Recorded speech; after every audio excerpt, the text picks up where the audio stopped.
My dear friends, greetings to all of you in the sweet name of our Lord Jesus Christ.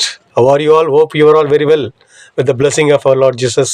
பிரியமானவர்களே, இயேசு கிறிஸ்துவின் நாமத்தில் நான் உங்களை வாழ்த்துகிறேன். எப்படி இருக்கீங்க? சௌக்கியமாக இருக்கீங்களா?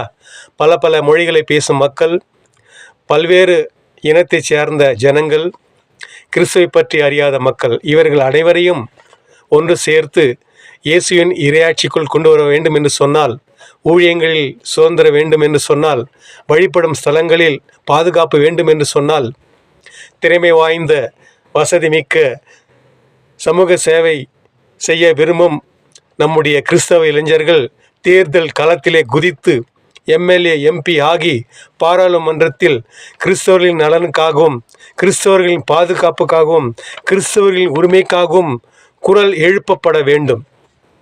நமது நாட்டில் எவரும் அவரவர்களின் விருப்பத்தின்படியே எந்த தெய்வங்களையும் வணங்கலாம் என்று சட்டத்தில் இருந்த இடம் இருந்தாலும் சில சமூக விரோதிகளால் அவைகள் மறுக்கப்படுகின்றன, தடுக்கப்படுகின்றன, அனுமதிக்கப்படுவதில்லை. ஆகவே வேதவசனம் நிறைவேறத்தக்கதாக இப்பொழுது அது வந்துவிட்டது என்று நினைக்க தோன்றுகிறது. வேதம் சொல்லுகிறது, சங்கீதம் 69:34, வானமும் பூமியும் சமுத்திரங்களும் அவைகளில் சஞ்சரிக்கிற யாவும் அவரை துதிக்க கடவுது.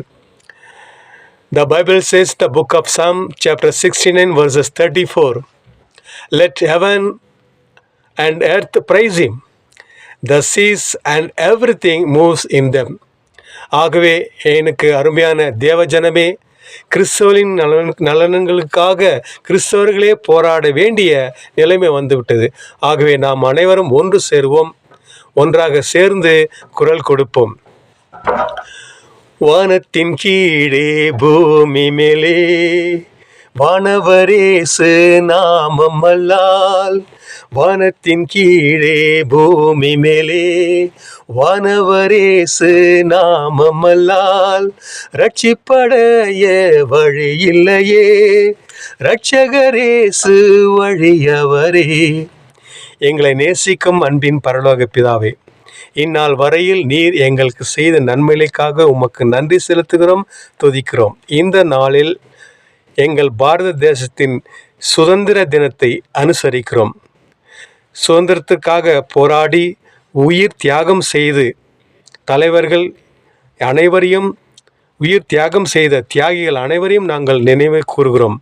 அவர்கள் எந்த நோக்கத்தோடு இந்த சுதந்திரத்தை வாங்கி கொடுத்தார்களோ அந்த நோக்கத்தில் இருந்து விலகாமல் மத சார்பற்ற நாடாக இருக்கவும், மக்கள் அனைவரும்